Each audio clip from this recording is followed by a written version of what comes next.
Hello everyone, welcome to my YouTube channel. मैं हूं sir, आप देख रहे हैं मेरा YouTube channel static GK and current affair channel. आज हम लोग देखने वाले हैं एजुटेरिया करंट अफेयर का प्रैक्टिस सेट 1। ठीक है, एजुटेरिया करंट अफेयर का प्रैक्टिस सेट 1 करने वाले हैं। तो चलिए स्टार्ट करते हैं। टाइम नहीं वेस्ट करना है क्योंकि स्टूडेंट के टाइम का बहुत महत्व होता है। ठीक है, तो पहला क्वेश्चन है आपका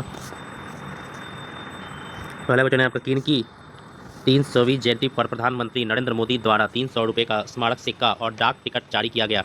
किनकी 300वीं जयंती पर प्रधानमंत्री नरेंद्र मोदी द्वारा 300 रुपये का स्मारक सिक्का और डाक टिकट जारी किया गया था। किनके जन्मदिन था, किनका जयंती था? तो ये था आपके देवी अहिल्याबाई होलकर का 300वां जयंती था। उस पर नरेंद्र मोदी जी ने, हमारे जो प्रधानमंत्री, उन्होंने क्या किया है, 300 रुपये का स्मारक सिक्का जारी किया है और डाक टिकट जारी किया है। ठीक है, तो ये कौन है? Option number B, Devi Ahilyabai Holkar. Devi Ahilyabai Holkar. ठीक है, इनका क्या जयंती था? 300वां जयंती था, याद रखिएगा। नेक्स्ट है मई 2025 में उल्लास नव भारत साक्षरता कार्यक्रम के तहत किस राज्य ने खुद को पूर्ण साक्षर राज्य घोषित किया? मई 2025 में उल्लास नव भारत साक्षरता कार्यक्रम के तहत किस राज्य ने खुद को पूर्ण साक्षर राज्य घोषित किया है? तो वो क्या है? गोवा। ठीक है, कौन राज्य किया है? गोवा।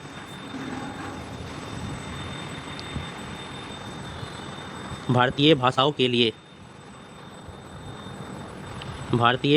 लिए भारत का पहला स्वदेशी रूप से विकसित एआई आधारित multi modal large language model का नाम क्या है? Multi modal large language model का नाम क्या है? तो वो है आपका ऑप्शन नंबर डी, भारत जेन।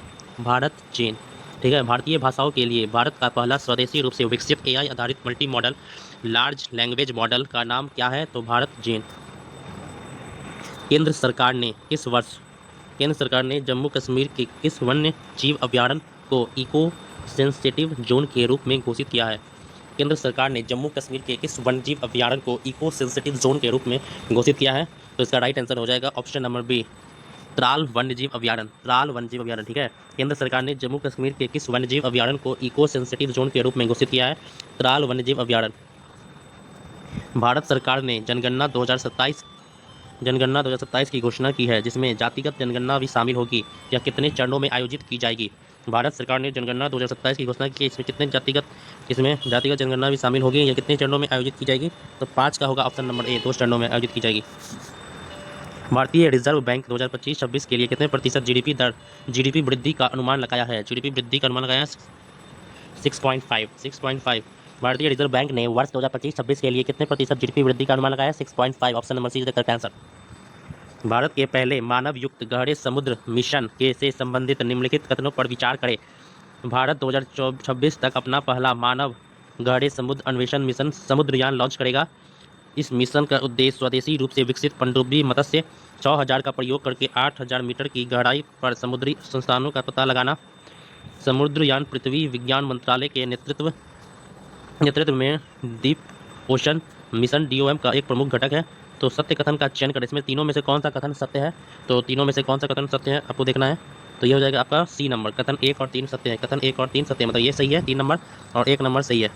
ये 1 नंबर भी सही है, ये सही है।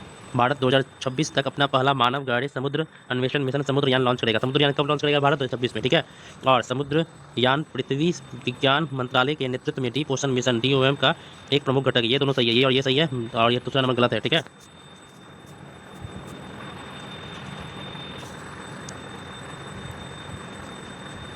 किस राज्य की 2 आर्द्र भूमियों खींचन और मेनार को आधिकारिक तौर पर रामसर स्थल घोषित किया है? तो ये किस राज्य का है, खींचन और मेनार?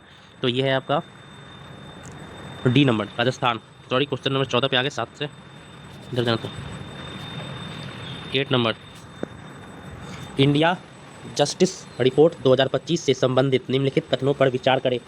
इंडिया जस्टिस रिपोर्ट 2025 से संबंधित निम्नलिखित कथनों पर विचार करें।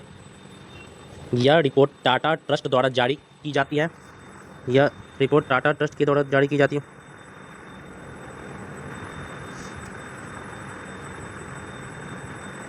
ठीक है, आपको पूछ रहा है इंडिया जस्टिस रिपोर्ट 2025 से संबंधित कथनों पर विचार करें और कौन सत्य है वो बताएं। ठीक है, तो यह रिपोर्ट टाटा ट्रस्ट के द्वारा जारी करती है, तो सही है। रिपोर्ट के अनुसार भारत में पुलिस जनसंख्या अनुपात अभी भी प्रति 1 लाख जनसंख्या पर 155 कर्मियों का है, ये भी सही है। केवल 8% महिला अधिकारी वरिष्ठ पदों पर है, ये भी सही है। न्यायपालिका में प्रति 10 लाख आबादी पर केवल 15 न्यायाधीश है, जबकि वांछित संख्या 50 है, ये भी सही है। मतलब चारों कथन सही है। इसका राइट आंसर क्या होगा? उपयुक्त में से कोई भी कथन नहीं असत्य है। पूछा था असत्य कौन है, तो कोई भी असत्य नहीं है, तो ऑप्शन नंबर डी सही हो जाएगा। असम और मेघालय सरकारों ने ब्रह्मपुत्र की किस सहायक नदी पर संयुक्त रूप से 55 मेगावाट की जल विद्युत सिंचाई परियोजना शुरू करने की सहमति जताई है? तो असम और मेघालय सरकारों ने ब्रह्मपुत्र की किस सहायक नदी पर की है? तो यह है आपका डी नंबर, कुल्सी। कौन सा? कुल्सी। प्रधानमंत्री नरेंद्र मोदी ने जम्मू कश्मीर के रियासी जिले में स्थित दुनिया के सबसे ऊंचे रेलवे आर्च ब्रिज का उद्घाटन किया। यह ब्रिज किस नदी पर है? यह ब्रिज चेनाब नदी पर है। ठीक है, यह ब्रिज जो है चेनाब नदी पर है। प्रधानमंत्री नरेंद्र मोदी ने जम्मू कश्मीर के रियासी जिले में स्थित दुनिया का सबसे ऊंचा रेलवे आर्च ब्रिज, क्या नाम है? आर्च ब्रिज का उद्घाटन किया। यह ब्रिज किस नदी पर है? चेनाब नदी पर है। निम्नलिखित कथनों पर विचार करें। विश्व स्वास्थ्य दिवस 2025 की थीम स्वस्थ शुरुआत आशाजनक भविष्य, मातृ और नवजात शिशु स्वास्थ्य पर केंद्रित है, जिसका उद्देश्य वैश्विक नीति कार्रवाई को गति देना है। यह दिवस विश्व स्वास्थ्य संगठन WHO की स्थापना के लिए उपलक्ष्य में 7 अप्रैल को मनाया जाता है, जो 1498 में स्थापित हुआ था। तो इस कथनों पर विचार करना, बताना है कि कौन सा कथन सही है। ठीक है, कौन सा कथन सही है पूछ रहा है। ठीक है, तो इसका राइट आंसर हो जाएगा दोनों सही है। दोनों कथन क्या है? सही है। ठीक है, दोनों कथन क्या है? सही, ये भी सही है और ये भी सही है। ठीक है, तो इसका आंसर क्या होगा? Option number C. किस व्यक्ति ने गुजरात के मोढेरा में लगातार 20,000 बार सूर्य नमस्कार करके विश्व रिकॉर्ड बनाया? तो कौन बनाया है 20,000 बार सूर्य नमस्कार करके विश्व रिकॉर्ड? तो ये हो जाएगा आपके संदीप आर्य। संदीप आर्य हरियाणा के हैं। किस बैंक ने भारत के शहरी बुनियादी ढांचे को उन्नत करने के लिए 10 अरब डॉलर तक निवेश करने की घोषणा की है? तो किस बैंक ने की है? एशियाई विकास बैंक, एशियन डेवलपमेंट बैंक जो है वो भारत के शहरी बुनियादी ढांचे को उन्नत करने के लिए 10 अरब डॉलर तक निवेश करने की घोषणा की है। किस राज्य की 2 आर्द्र भूमि खींचन और मन्नार को आधारिक तौर पर रामसर स्थल घोषित किया गया है? तो ये कौन किया गया? Rajasthan. Option number D. Khichan और मन्नार जो है वो रामसर स्थल में आ गया है, तो वो कहाँ के है? तो राजस्थान के है। ठीक है, भारत का कौन सा शहर सबसे अधिक तेंदुआओं की संख्या वाला महानगर तथा भारत की तेंदुआ राजधानी बन गई है? तो ये कौन सा बन गया है? भारत का कौन सा शहर सबसे अधिक तेंदुआ की संख्या वाला महानगर तथा भारत की तेंदुआ राजधानी बन गई है? तो यह है बेंगलुरु। बेंगलुरु में सबसे ज़्यादा तेंदुआ पाया गया है। इतिहास में पहली बार दुनिया की पहली एकीकृत पक्षी सूची आधिकारिक रूप से जारी की गई है। ठीक है, इतिहास में पहली बार दुनिया की पहली एकीकृत पक्षी सूची जारी की है, आधिकारिक रूप से जारी की। कौन जारी किया है? ठीक है, तो ये कौन जारी किया है? एवी लिस्ट। विश्व बैंक द्वारा जारी एक रिपोर्ट के अनुसार भारत में वर्ष 2011-12 में गरीबी दर 27.1% से घटकर कितना हो गया है? तो गरीबी दर कितना हो गया है? 5.3%। कितना हो गया है? 5.3%। विश्व बैंक द्वारा जारी एक रिपोर्ट के अनुसार भारत में वर्ष 2011-12 में गरीबी दर 27.1% से घटकर कितनी हो गई है? 5.3%। भारतीय रिजर्व बैंक से NBFC लाइसेंस प्राप्त करने वाली कौन सी कंपनी पहली भारतीय ई-कॉमर्स कंपनी बन गई है? कौन बन गई है? फ्लिपकार्ट बन गई है। भारतीय रिजर्व बैंक से NBFC लाइसेंस प्राप्त करने वाली कौन सी कंपनी पहली भारतीय ई-कॉमर्स कंपनी बन गई है? फ्लिपकार्ट। इस राज्य सरकार ने पहली कक्षा से विद्यार्थियों के लिए बुनियादी सैन्य परीक्षण शुरू करने की घोषणा की है? तो कौन किया है? तो ये किया आपका महाराष्ट्र सरकार ने। महाराष्ट्र राज्य सरकार ने पहली कक्षा से विद्यार्थियों के लिए बुनियादी सैन्य परीक्षण शुरू करने की घोषणा की है। भारत ने ईरान में फंसे भारतीय छात्रों को वापस लाने के उद्देश्य से किस ऑपरेशन की शुरुआत की है? तो किस ऑपरेशन की शुरुआत की है? ऑपरेशन सिंधु। भारत ने ईरान में फंसे भारतीय छात्रों को वापस लाने के लिए किस ऑपरेशन की शुरुआत की है? ऑपरेशन सिंधु। किस राज्य ने प्रसिद्ध भारतीय मादक पेय पैनी को भौगोलिक सांकेतिक GI टैग दिया है? तो कौन दिया GI टैग? गोवा। भारत की राष्ट्रपति द्रौपदी मुर्मू की ADC नियुक्त होने वाली पहली महिला नौसेना अधिकारी कौन बनी है? तो कौन बनी है अभी? लेफ्टिनेंट कमांडर यशस्वी सोलंकी। किस राज्य सरकार ने औद्योगिक विकास को बढ़ावा देने के लिए उद्योग क्रांति की शुरुआत की है? तो इसका राइट आंसर हो जाएगा पंजाब। किस राज्य सरकार ने औद्योगिक विकास को बढ़ावा देने के लिए उद्योग क्रांति की शुरुआत की है? पंजाब। गुजरात के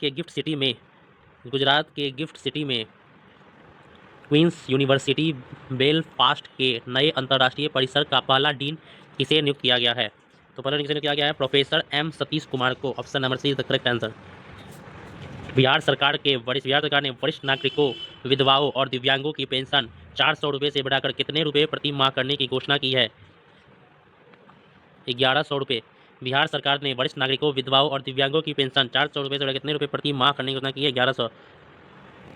अंतर्राष्ट्रीय योग दिवस योग नीति लागू करने वाला बिहार का पहला राज्य कौन बन गया है? तो बिहार का पहला राज्य बन गया है उत्तराखंड। अंतर्राष्ट्रीय योग दिवस पर योग नीति लागू करने वाला भारत का पहला राज्य कौन बन गया है? उत्तराखंड।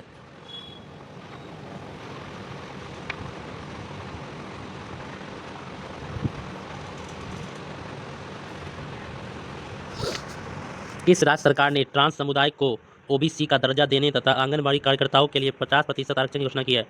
तो इसका राइट आंसर हो जाएगा ऑप्शन नंबर सी, असम। किस राज्य सरकार ने ट्रांस समुदाय को ओबीसी का दर्जा देने तथा आंगनबाड़ी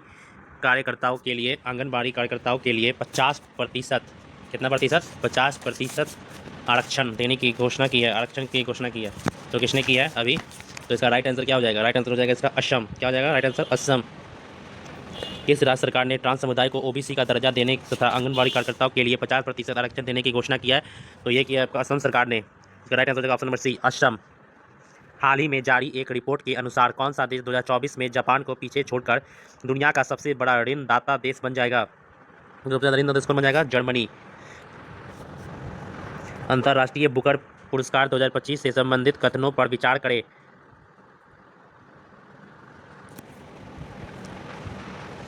दो 2025 का अंतर्राष्ट्रीय बुकर पुरस्कार भारतीय लेखिका, अधिवक्ता एवं महिला कार्यकर्ता बानू मुश्ताक, किसको? बानू मुश्ताक, ठीक है, बानू मुश्ताक को अपनी कहानी संग्रह हार्ट लैम्प के लिए दिया गया।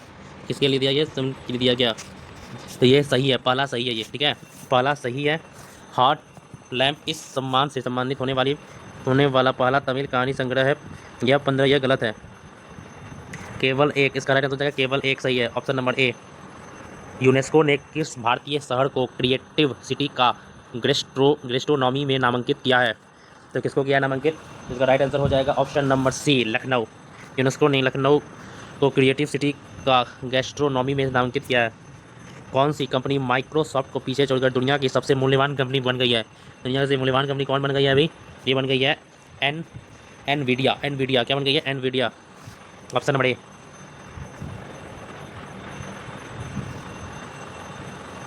इजराइल ने अपने सैन्य अभियान के तहत ईरान के न्यूक्लियर साइट पर हमला करने के लिए किस ऑपरेशन को चलाया था? किस ऑपरेशन को चलाया था?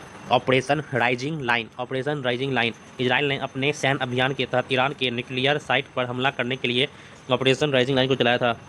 ब्रिटेन की जासूसी एजेंसी MI6 की पहली महिला प्रमुख किसे नियुक्त किया गया है? तो किसे नियुक्त किया गया है? ब्लेज मैट्रीवेली को नियुक्त किया गया। Option number A is the correct answer. संयुक्त राष्ट्र महासभा ने वर्ष 2026 को कौन सा वर्ष घोषित किया है? कौन सा वर्ष घोषित किया? अंतर्राष्ट्रीय महिला किसान वर्ष। अंतर्राष्ट्रीय महिला किसान वर्ष। सतत विकास लक्ष्य सूचकांक 2025 में भारत का कौन सा स्थान है? सतत विकास में भारत का स्थान है आपका ऑप्शन नंबर सी, 99। वैश्विक लैंगिक अंतराल सूचकांक 2025 इस स्थान पर किसे प्राप्त हुआ है? तो किसे प्राप्त हुआ है? आइसलैंड को। वैश्विक लैंगिक अंतराल सूचकांक 2025 में इस स्थान पर आइसलैंड है। भारत और किस देश के बीच उलान बटोर में नोमैडिक एलिफेंट 2025 के 17वें संस्करण का आयोजन किया गया? तो भारत और मंगोलिया के बीच उलान बटोर में नोमैडिक एलिफेंट 2025 के 17वें संस्करण का आयोजन किया गया। अमेरिका ने किस ऑपरेशन के द्वारा ईरान के 3 परमाणु ठिकानों पर हमला किया है? तो इसका राइट आंसर हो जाएगा option number C, Operation Midnight Hammer. Operation Midnight Hammer के द्वारा अमेरिका ने ईरान के 3 परमाणु ठिकानों पर हमला किया है। IPL मैचों में 300 छक्के लगाने वाले भारतीय बल्लेबाज कौन बन गए हैं? 300 छक्के लगाने वाले रोहित शर्मा बन गए हैं। किस भारतीय खिलाड़ी को क्रिकेट में उनके महत्वपूर्ण योगदान के लिए ICC हॉल ऑफ फेम में शामिल किया गया है? महेंद्र सिंह धोनी को किया गया है, ऑप्शन नंबर डी। किस भारतीय महिला निशानेबाज ने म्यूनिख में आयोजित ISSF वर्ल्ड में 10 मीटर एयर पिस्टल स्पर्धा में स्वर्ण पदक जीता है? कौन जीती है? तो मनु भाकरी कौन जीती है? तो ये जीती है आपको सुरुचि सिंह जीती है, सुरुचि सिंह जीती है। कौन जीती है? सुरुचि सिंह जीती है। कौन जीती है? सुरुचि सिंह। किस भारतीय महिला निशानेबाज ने म्यूनिख में आयोजित, कहाँ आयोजित हुआ था? म्यूनिख में आयोजित ISSF वर्ल्ड कप में 10 मीटर एयर पिस्टल स्पर्धा में स्वर्ण पदक जीता है? सुरुचि सिंह। किस भारतीय विकेट कीपर बल्लेबाज ने टेस्ट मैच की दोनों पारियों में शतक लगाया है? तो कौन लगाया है? तो इसका राइट आंसर हो जाएगा option number C, Rishabh Pant.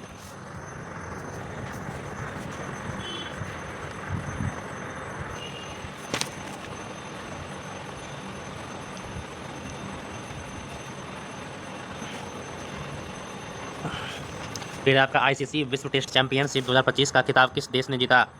तो ICC विश्व टेस्ट चैंपियनशिप का खिताब किसने जीता है? तो दक्षिण अफ्रीका ने जीता है। आईसीसी विश्व टेस्ट चैंपियनशिप का खिताब दक्षिण अफ्रीका ने जीता है। निम्नलिखित में से कौन सा स्टार्टअप मारुति चैलेंज का विषय है जो नई दिल्ली में स्टार्टअप महाकुंभ के दूसरे संस्करण का मुख्य आकर्षण है? Travel tech, agri tech, biotechnology और health tech, AI, deep tech और साइबर सुरक्षा। इस चारों में कौन सा है? तो ये चारों में आपका है 2, 3, 4 इसका राइट आंसर हो जाएगा। 2, 3, 4 इसका राइट आंसर होगा। ये है और ये है, वन नहीं है। फ्रेंच ओपन 2025 का पुरुष एकल का विजेता कौन रहा है? पुरुष एकल का विजेता कौन रहा है? तो कार्लस अल्काराज। IPL 2025 का खिताब किसने जीता? IPL 2025 का खिताब रॉयल चैलेंजर्स बेंगलोर ने जीता। RCB ने जीता पहली बार। हैदराबाद में आयोजित मिस वर्ल्ड 2025 का खिताब किसने जीता? हैदराबाद में आयोजित मिस वर्ल्ड का खिताब किसने जीता? तो मिस वर्ल्ड का खिताब जीता है ओपोल सुचाता चुआंगसरी ने जीता है। इस भारतीय अभिनेता को ह्यूमैनिटेरियन अवार्ड से सम्मानित किया गया है। तो इसका राइट आंसर हो जाएगा ऑप्शन नंबर सी, सोनू सूद। इस राज्य ने जल संकट की समस्याओं से निपटने के लिए वंदे गंगा जल संरक्षण अभियान की शुरुआत की है। तो किसने की है? राजस्थान ने क्या शुरुआत की है? वंदे गंगा जल संरक्षण अभियान के तहत राजस्थान किया है। भारतीय उद्योग परिसंघ का अध्यक्ष किसे नियुक्त किया गया? भारतीय उद्योग परिसंघ का अध्यक्ष किसे नियुक्त किया गया? तो किसको नियुक्त किया गया है? तो यह है आपका option number D, Rajiv Memani को नियुक्त किया गया है। यह है आपका आंसर, आप आंसर मिला सकते हैं।